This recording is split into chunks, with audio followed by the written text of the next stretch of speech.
Live team coverage tonight. We've got the latest on Braves pitcher Charlie Morton and who's stepping up on the mound tonight, as well as World Series food prices. You do want to know those. But we begin with sports director Fred Khalil in Houston. And Fred, several players, well, they all stepped up to make sure the team got the win last night.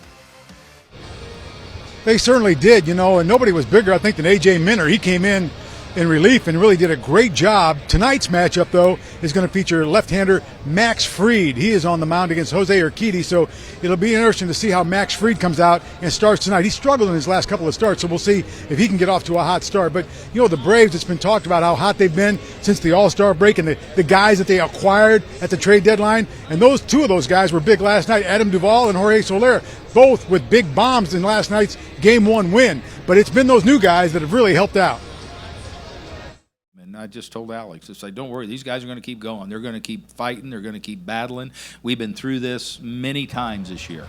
The Atlanta Braves clubhouse has a reputation for its welcoming culture, and thank goodness, because General Manager Alex Anthopoulos made deals World Series history to score in each of the first that brought a batch of new players that fit in right away. Anthopoulos reflected on that important time. This is just such a good group, and people aren't going to expect as much from us, but there's just a good mix and a good vibe, and you like going in there. You want to hang out with those guys.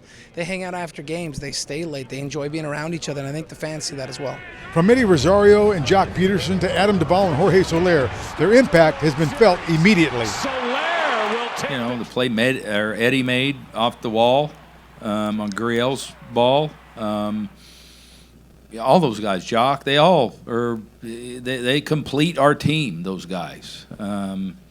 And they've been big for us since they got here, and they're continuing to be every day. And the feeling from the new players is mutual. The ability for us to come in and gel and mesh with the team right away was pretty cool to see, because they were on board and accepted us from day one and made us feel very comfortable in the clubhouse and on the field, and and brought us in, and we felt like part of the team right away, and that was huge. And as we are back live now here in Houston at Minute Maid Park, you can see all of the media lining up, the national media. There's Jeff Passan from ESPN. He's about to go live right there, and then go all the way down. You've got all the local stations. And as we come back, Steve-O is our photographer. Let's look over there on the Houston side. I mean, look how deep that is over there. So the World Series, big events, means lots and lots of media, and they're all over the place. It's hard to even take batting practice. They had to put ropes up to keep us out, guys. We're live at Minute Maid Park down here in Houston. Let's go back to the studio. Oh, yeah, all eyes on Houston. The nation is watching, Fred. Thank you. Well, the good news is America is behind our team in the World Series. Shouldn't be a surprise to us, but take a look at this. According to social media hashtags, only 3 states want Houston to win it all. Obviously, Texas is cheering for the Astros, along with Louisiana and Delaware, surprisingly. This map is based on geotagged tweets that include the hashtags BattleATL. Now, if you're following the Braves, use that hashtag. And for the A for the Astros. Well, more than 230,000 of those tweets were sent since the matchup was set, and more people tweeted about the Braves. Well, the Atlanta